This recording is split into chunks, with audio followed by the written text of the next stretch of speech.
Breaking news చూస్తున్నాం. దేశవ్యాప్తంగా జాతీయ రహదారులపై జరుగుతున్న రోడ్డు ప్రమాదాలపై అత్యున్నత న్యాయస్థానం సుప్రీంకోర్టు తీవ్ర ఆందోళన వ్యక్తం చేసింది. అయితే రోడ్డు వెంట ఉన్న పర్మిషన్ లేని డాబాలు అధ్వానంగా రోడ్ల నిర్వహణతోనే ప్రమాదాలు చోటు జరుగుతున్నాయని justice JK Maheshwari, justice Vijay Bishnoi ధర్మాసనం పేర్కొంది.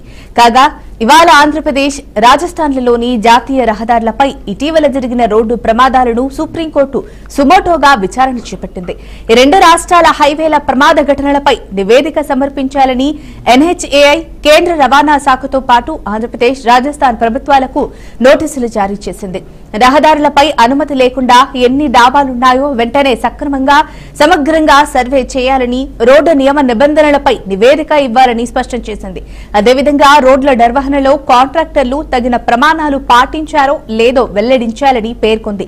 కాగా రాజస్థాన్లోని ఫలోడీలో ఇటీవల జరిగిన ప్రమాదంలో 18 మంది, శ్రీకాకుళంలో జరిగిన రోడ్డు ప్రమాదంలో 19 మంది మృతి చెందారు.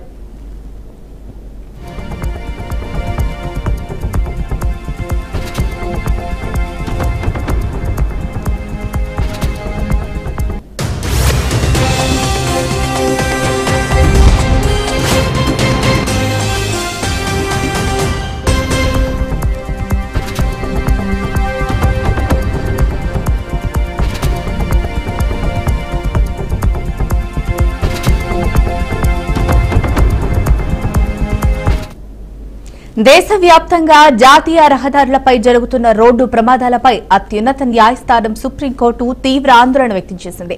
అయితే రోడ్డు వెంట ఉన్న పర్మిషన్ లేని డాబాలు అధ్వానంగా రోడ్ల నిర్వహణతోనే ప్రమాదాలు చోటు చేసుకుంటున్నాయని justice JK Maheshwari, justice Vijay Bishnoi ధర్మాసనం పేర్కొంది.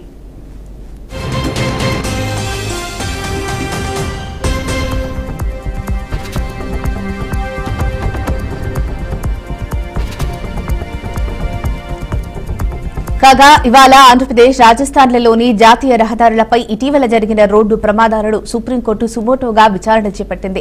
ఈ రెండు రాష్ట్రాల హైవేల ప్రమాద ఘటనలపై నివేదిక సమర్పించాలని ఎన్హెచ్ఏఐ, కేంద్ర రవాణా శాఖతో పాటు ఆంధ్రప్రదేశ్, రాజస్థాన్ ప్రభుత్వాలకు నోటీసులు జారీ చేసింది. రహదారులపై అనుమతి లేకుండా ఎన్ని డాబాలున్నాయో వెంటనే సమగ్రంగా సర్వే చేయాలని, రోడ్డు నియమ నిబంధనలపై నివేదిక ఇవ్వాలని స్పష్టం చేసింది. అదేవిధంగా రోడ్ల నిర్వహణలో కాంట్రాక్టర్లు తగిన ప్రమాణాలు పాటించారో లేదో వెల్లడించాలని పేర్కొంది. కాగా రాజస్థాన్లోని ఫలోడీలో ఇటీవల జరిగిన ప్రమాదంలో 18 మంది, శ్రీకాకుళంలో జరిగిన రోడ్డు ప్రమాదంలో 19 మంది మృతి చెందారు.